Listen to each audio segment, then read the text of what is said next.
big breaking news আপোনালোকে নিশ্চয় আশা কৰি আছে যে অতি সোনকালে আমাৰ জিটিবি টেটকাম ৰিক্ৰুটমেণ্টৰ যেটো আছে এইটোৰ ফাইনেল এনসাৰ কি কেতিয়া দিব লাগে ৰিজাল্ট কেতিয়া দিবলৈ অলৰেডি ডক্টৰ হেমন্ত বিশ্ব শৰ্মা ডাঙৰীয়াই কি কৰিছে ফেচবুক লাইভত আহি গোটেইখিনি কৈছে আৰু কৈছে 11 মাৰ্চত এটা মিটিং আছে আৰু এই মিটিঙৰ পিছত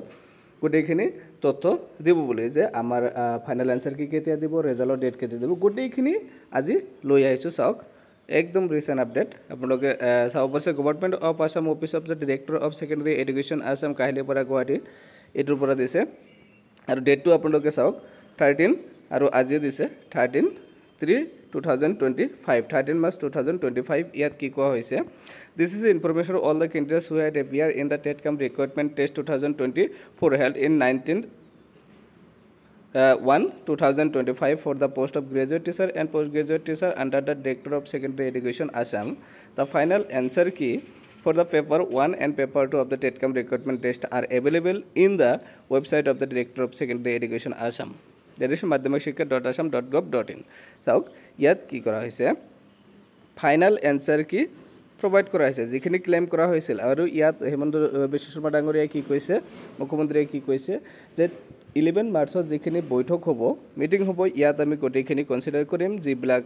ক্লেম কৰিছে চ্যালেঞ্জ কৰিছে এই চ্যালেঞ্জ অৰ্থাৎ ফাইনাল আপডেটেড আৰু ফাইনাল এনসাৰ কি আহি গৈছে আৰু আজি 3:30 এটা প্ৰেছ মিটো আছে ইয়াতো কি জানে কিবা ৰিজাল্টৰ ডেট ডিক্লেয়াৰ কৰিব পাৰে ডাঙৰীয়া মুখ্যমন্ত্ৰীয়ে আৰু যদি নকৰে মুখ্যমন্ত্ৰীয়ে লাষ্ট যেটো ফেসবুক লাইভ সেশন আছিল এই সেশনত কৈছে 11 মাৰ্চৰ পিছত যিকোনো এটা লাইভত ফেসবুক লাইভ সেশনত এই গোটেইখিনি ৰিজাল্টৰ ডেট ইত্যাদি গোটেইখিনি ডিক্লেয়াৰ কৰি দিব গতিকে আজিৰ পৰা আজি যেহেতু ফাইনাল এনসাৰ কিটো দিছে ৰিজাল্টৰ ডেটটো ইয়াত ঘোষণা কৰা নাই কিন্তু ইয়াৰ পৰা নেক্সট যেটো ফেসবুক লাইভ হেমন্ত বিশ্ব শৰ্মা ডাঙৰীয়াৰ হ'ব এইটো আপোনালোকে চাই থাকিব সম্ভৱতঃ 21 মাৰ্চ মই জীৱনখিনি এটা টেন্টেটিভ ক'ব পাৰো যে 21 মাৰ্চৰ ভিতৰত এই জিটিপিজিটি টেটকাম ৰিক্ৰুটমেণ্টৰ ৰিজাল্টটো অহাৰ পূৰ্ণ সম্ভাৱনা আছে তাৰ বাবে আমি চাই থাকিব লাগিব ডাঙৰীয়াৰ মুখ্যমন্ত্ৰী ডাঙৰীয়াৰ কি ফেসবুক হেণ্ডেল তে চাওক আজি আহিছিল এটো ফাইনাল এনসাৰ কি আপোনালোকে চাওক 13 মাৰ্চত আহিছে ফাইনাল এনসাৰ কি দিছে আৰু এইটো আপোনালোকে এতিয়া মিলাই চাওক আপোনালোকৰ চ্যালেঞ্জখিনি